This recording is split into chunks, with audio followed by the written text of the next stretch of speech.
Now, the British Prime Minister Sir Keir Starmer and his Italian counterpart Giorgia Meloni have agreed to intensify efforts to combat human trafficking at a meeting in Rome. The two leaders met to discuss why Italy has seen a reduction in migrants crossing the Mediterranean. Both politicians have made tackling migration a top priority. Italy's strategy includes working with transit countries in North Africa and sending asylum seekers to Albania to have their asylum claims assessed. But some of Ms Meloni's policies have been sharply criticised by human rights groups. Well, Ms Meloni dismissed suggestions that sending migrants to Albania was a breach of their human rights. Human rights violations you're referring to, frankly speaking, because I have explained at length that the jurisdiction of these centres in Albania, it's Italian and European jurisdiction. So either you believe that European jurisdiction violates the human rights of migrants, or, well, I do not know. This accusation, I think it's completely groundless. What we have done with Albania means that these migrants will enjoy exactly the same rights. They will have the same treatment that they would have had in Lampedusa, for instance, or any other hotspot here in Italy. But this will happen in a part of territory that is not physically located in Italy. Keir Starmer said that the UK would share intelligence with Italy in an attempt to stop people smuggling and congratulated Ms Meloni on her success.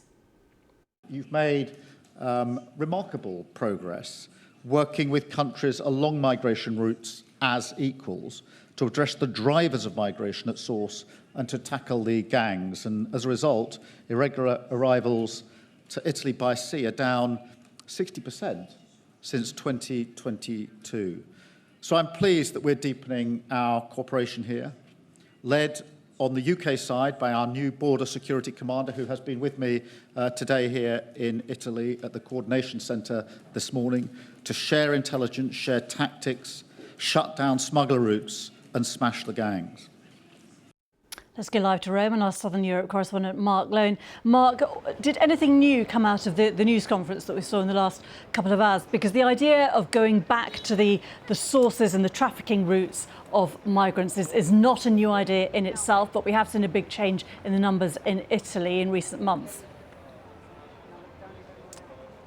Yeah, I mean, we didn't have a sort of key announcement about something new in that way, Gita. More a kind of sense that Keir Starmer is looking very carefully at what Italy is doing in terms of the deal with Albania, these migrant centres that are being built in Albania to house migrants who are picked up in international waters. I have to say it's very different from a deal which he described as a gimmick, which was the Britain-Rwanda agreement, which he ditched when he came into office, but in which Britain would have sent asylum seekers over to Rwanda, because at that stage, under the agreement that has now been ditched, they would have applied for asylum in Rwanda, and Rwanda would have run the camps in which they were being held. Under the Italian-Albanian deal, it is Italy that is running those migrant centres in Albania once they open, and the migrants will be applying for asylum in Italy. So that is why Giorgia Meloni was quite forthright in defending those migrant centres. So clearly, Keir Starmer is interested in those Albanian centres. I have to say, up until now, the Albanian government has made it clear that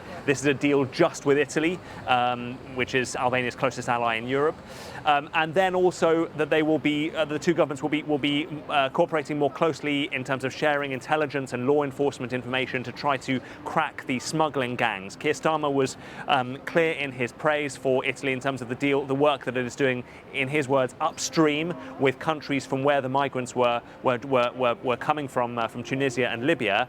But once again, there's been controversy over those deals as well, because Italy and the EU giving a lot of money to Tunisia while Tunisia is clamping down on democracy has, in the words of some members of the European Parliament, amounted to bankrolling dictators. Mark Lowen, many thanks indeed. Well, I'm joined by David Suber, a border security expert from Oxford University. Thanks for being with us. When you hear the rhetoric of Keir Starmer and Giorgia Meloni and some of the policies that they are looking at, do you think they are the correct ones, and will they work in terms of achieving what these leaders want to achieve? Well, what I see is the new Labour government kind of following back on the footsteps of the predecessors of the previous government in reaching out to Italy as a strategic ally and bringing migration very much at the forefront of this of the relationship between the two countries, between the new prime minister and the prime minister in Italy, praising Italy's success with the new numbers, at least 60% reduction since 2023, is quite risky because these numbers do fluctuate. So the trend that is being observed in Italy at the moment, it's been flagged by the Italian government as a success, as a victory, showing off that they are managing these relationships with bordering countries on the southern shore of the Mediterranean well. But it's still quite early to say whether these will actually last. What should they be looking at, in your view? That's a good question. The question is, how do we judge success of migration management and migration policies in per se? If the success is having less people arrive to Europe, then these agreements might be working in the short term, cooperating and paying transit and source countries to keep people in those countries before arriving to Europe is a strategy that usually works in the short-term period. Then usually routes move somewhere else. Gangs reorganize in another place, and therefore migration routes generally move geographically. We've seen this from Eastern Europe shifting down to Southern Europe, and then from Libya to Tunisia, and again to even Morocco, to the Canary Islands. I think that solutions need to look at labor migration more holistically, and especially include visa regulations that allow for not only refugees, but also people that require movement for work issues to be looked at. Do you think it is possible to have a safe and legal application route for people who want to claim asylum, or would the numbers always overwhelm any government? No, I think that good work has been done there, for example, with the equivalent of humanitarian corridors programs, for example, with Ukrainian refugees escaping the war in Ukraine. The scale to which these have been done in European countries have not been done for other countries that have had crises and wars breaking out. So I think that there is definitely much more that can be done there. Okay, David Zuber from Oxford University, thank you very much. Thank you.